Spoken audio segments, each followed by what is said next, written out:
April 19th, 1775. Massachusetts, before dawn. Captain John Parker stood on the green. Before him, 70 to 80 militiamen, farmers, blacksmiths, shopkeepers. Until yesterday, they were ordinary citizens. Across from them, a British expeditionary force. 700 elite troops. The vanguard had arrived in Lexington, soldiers of one of the world's greatest military powers. Parker gave the order, "Don't fire, disperse." But then, in an instant, a shot rang out. Testimony remains but conflicts. No one can say with certainty who fired first. But that single shot changed everything. The British scattered the militia. But this was only the beginning. The militia pursued the retreating British. From the woods, behind stone walls, from windows. By day's end, British losses stood at 273 killed, wounded, and missing. The colonial side suffered roughly 95 casualties, with 49 dead. An army of one of the world's mightiest powers, chased and fleeing from farmers. This was the beginning of the American Revolution. Later immortalized in poetry as "the shot heard round the world," these battles ignited the war for independence. But the war had only just begun. May 1775. The Second Continental Congress convened in Philadelphia. June 15. George Washington was chosen and accepted command as general. 43 years old. A former British officer. Before him lay an impossible mission. Fight one of the world's greatest military powers with untrained militia. That night, Washington wrote a letter to his wife, Martha. "I did not wish for this command, but I could not refuse." His hand trembled slightly. Records show that Washington already understood the difficulty of the war ahead. No weapons, no training, no funds. The enemy was one of the world's mightiest powers. The odds of victory were almost zero. July 4th, 1776. Philadelphia. The Declaration of Independence was adopted. All men are created equal. This document, drafted by Thomas Jefferson, it was an idea that would change the world. But a declaration alone changes nothing. Without fighting, there is no independence. However, the ideals of liberty and equality did not extend to all at the time. Slavery continued, and Native American societies were profoundly affected by the war and subsequent expansion policies. And reality was harsh.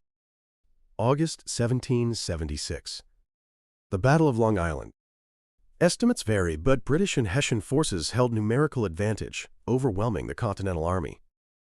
The result was crushing defeat. Washington made the decision to retreat. Under cover of night, 9,000 soldiers across the river. Not a single man left behind. But New York was lost. The soldiers' morale teetered on the brink of collapse. Desertions continued. What was he thinking in that moment? December 1776. Winter came. As enlistments expired, forces dwindled to just a few thousand combat-ready troops. In summer, the broader region had mobilized much larger numbers. No food, no blankets, no shoes. Soldiers walked barefoot through the snow. Washington was in despair. Records suggest he had already prepared himself for defeat. But he had a choice: surrender, or take one final gamble. December 25th, 1776. Christmas night. Washington made his decision. Crossed the Delaware River, through a river choked with ice, in a blizzard, leading 400 soldiers. Target: Trenton. 1,400 to 1,500 Hessian troops were garrisoned there. The following morning, early dawn, Trenton. In the storm, they assumed no attack would come, exhausted from days of constant vigilance. The harsh weather led them to believe no assault was possible. Their guard was down, patrols inadequate. The Continental Army struck. The battle was over in an hour. About 900 Hessians were captured. The rest killed, wounded, or scattered. The unit collapsed. Continental Army losses, a mere 5 men. This victory changed everything. Hope returned to the soldiers' eyes. Those who had considered desertion chose to stay. New soldiers volunteered. Morale surged after Trenton and subsequent victories, bringing re-enlistments and militia reinforcements. Forces grew during winter, though exact numbers vary by timing and accounting methods. Washington made the impossible possible. From despair, he created hope. But the war was far from over. This was only the beginning. October 1777. Saratoga. British General Burgoyne surrendered. About 800 of Burgoyne's force, British and German troops, surrendered and were taken prisoner. This was the war's greatest turning point, because this victory moved the world. Paris. Benjamin Franklin was negotiating. King Louis XVI of France learned of the victory at Saratoga. He made his decision: form an alliance with America. February 6, 1778. The Treaty of Alliance was signed.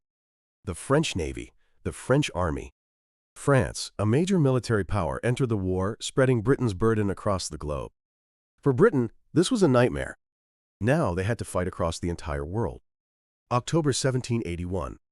Yorktown. British General Cornwallis was besieged. Allied forces numbering over 10,000 surrounded him. The British were cut off from naval support. The French fleet blockaded the sea. Franco-American forces encircled on land. This was an international victory. The British had nowhere to run. October 19th. Cornwallis surrendered. 8,000 British soldiers laid down their arms. Legend has it they played "The World Turned Upside Down," a symbolic tale passed down through history. And indeed, the world had turned upside down. September 3rd, 1783. Paris. The treaty was signed at the Hôtel de York. Britain recognized the independence of the 13 colonies. One of the world's mightiest powers, defeated by an army of farmers. This was an event without parallel in history. April 30th, 1789. George Washington was inaugurated as the first president. In 1787, the Constitution was adopted. In 1789, the new government began. As a representative republic founded on a modern constitution, it became a model for democracy. No kings, no nobility. Representatives chosen by the people would govern the nation. America's republic would evolve toward the ideal Lincoln later expressed as government of the people, by the people, for the people, in 1863. This idea would spread across the world. The French Revolution, Latin American independence. America's independence changed the world. So what can we learn from this story?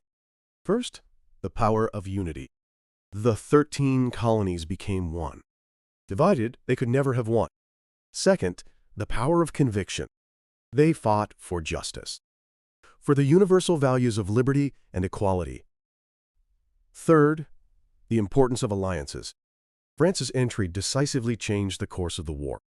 Diplomacy and international support were key to defeating a superpower. Fourth, the importance of strategy. Washington engaged in battles, but prioritized preserving his main force, favoring a long war of attrition over decisive confrontation. Guerrilla warfare, surprise attacks, war of attrition. The weak have their own way of fighting. And fifth, never giving up. Even in the worst circumstances, Washington kept fighting. Trenton, Saratoga, Yorktown. Each victory made the impossible possible.